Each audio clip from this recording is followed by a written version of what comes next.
If you're like the majority of guys, you dream of someday owning one of these bad boys, so you can throw yourself around in your rod while accurately calculating lateral g-forces, acceleration, and braking on that old junker.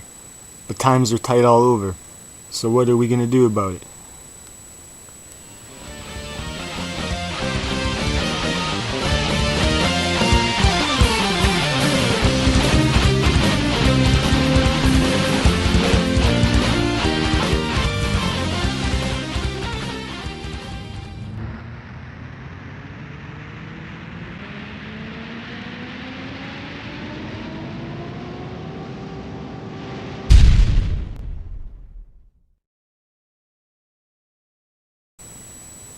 There's no substitute for a generous, well-designed G-meter holder, and it starts with a solid base.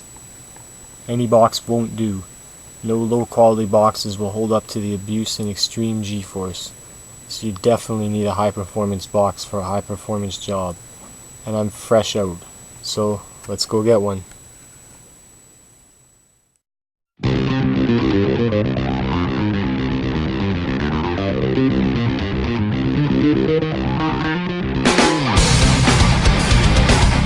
Rising up to the challenge is this lovely box.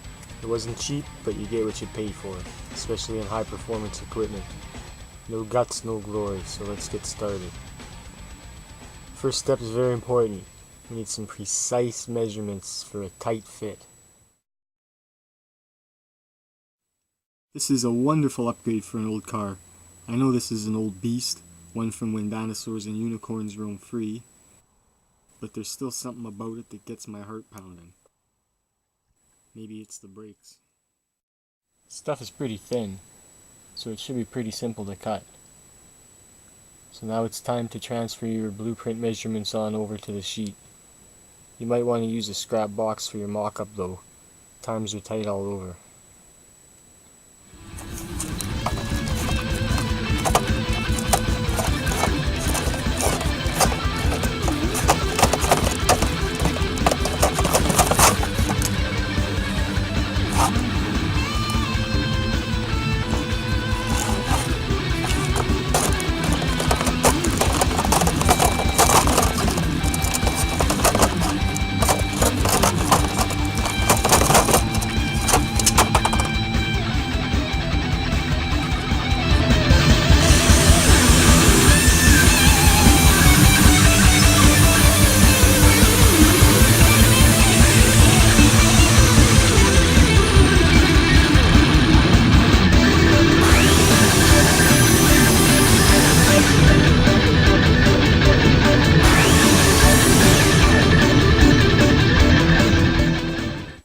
Now you can hold it together with rivets or glue or weld or silicone, but I prefer the chrome tape for that look of luxury, wealth, and power.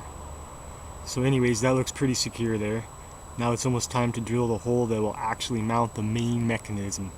It's getting pretty exciting, isn't it? Next up is the most important part, the alignment of the G-meter, a very crucial step in the calibration of the unit. So in order to make this thing work perfect, we need to drill a precision hole exactly dead center in your holder. I did eventually find the center, kind of a process of elimination, using a series of complex logarithms. So now it's time to drill the hole in the middle. Now of course I can't seem to find the adapter kit I need for this here hole saw, so we're gonna have to resort back to the grinder again. Remember, safety first. Now we gotta cut out a perfect hole for the center to hold the cup.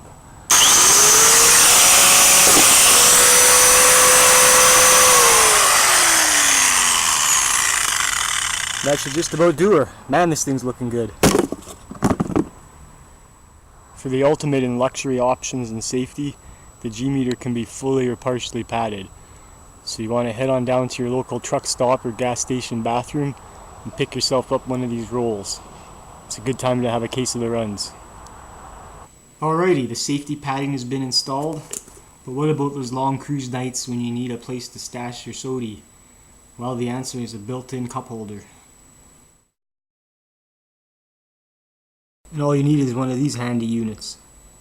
Now the cup holder is installed and ready, But what if that cutie on the app is yelling out her info? We definitely need a writing stick then. And look what I found laying around the bathroom to alleviate that situation. They even have holes in the bottom to let all the sticky stuff out. And there it is, doing its job. Quite nicely, I might add. What's next? One accessory that's not an option is the candy holder. You definitely need one of those for those long late night Friday cruises. For the ultimate in anti-theft devices, you could chain it down with one of these big blocks, but it's a lot easier just to leave these guys laying around. That way nobody will come and steal it on you. Kind of makes this thing obsolete. Okay, I just filled her up and now I got enough gas to make it. Now who wouldn't enjoy the pleasure of a jug full of sticky, watered down soda on a boiling hot day? So for a couple of bucks you can get that familiar red, white and green cup on a happening Friday night, just to make that cruise more pleasant and stops a lot more frequent. But after the night's over and the petrol's burned, where does the rubbish go? Now you could huck it out the window like everybody else, but we roll a little different around here. We're going to make a big G meter that can measure those extreme lateral Gs and big block acceleration and through the window braking. All at an affordable price. After all, a fast car is only fun when driven aggressively. Unfortunately, it won't measure engine horsepower, but it makes up for it in charm and personality.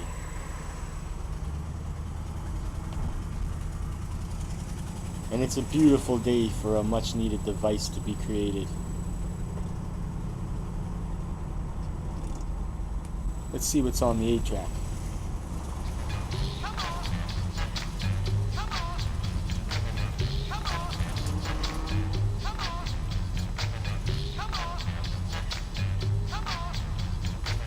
This project is suitable for anybody experienced in both drinking and driving. Both skills are needed for this one. If I had more time, I'd stop for Zaw slices, but this is way too exciting to pass up for greasy crap like that. Now the main ingredient is something everybody has access to. Let's check this place out and maybe get a stale dog or two.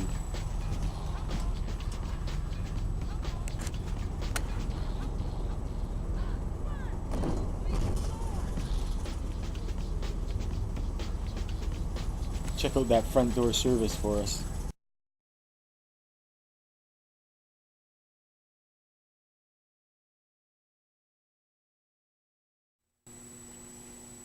And there you have it. If that doesn't scream high tech, then you're not listening. Besides, when have I ever built something that doesn't work? This is going to be perfect.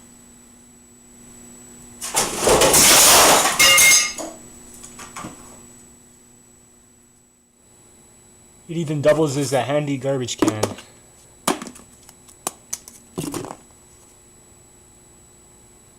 So what's going on? After several years of tedious calculations on my 486, our lid is now capable of measuring G's plus acceleration and braking, which happens lots with old cars. The center is the ultimate goal at 1 G. Every outer ring is a tenth less. To ensure 100% accurate results, the cup must be filled to exactly below the rim. Then you're ready to hammer through the gears, otherwise you're just wasting your time. I spent a year in hell one weekend refining this thing, so I know it works real good. There is some cars where this thing won't fit, so you do need a ride with a lot of room, and I know just the car. First thing you gotta do is mount this beast, which is not as easy as it sounds. I just gotta make sure I attach it real good. And you want to put on 2 or 3 layers of tape on this. You want it secure there. There's nothing more inconvenient than having to pull over to wipe your G meter off the headliner and windows. let's get out of here and go give our G meter a shot.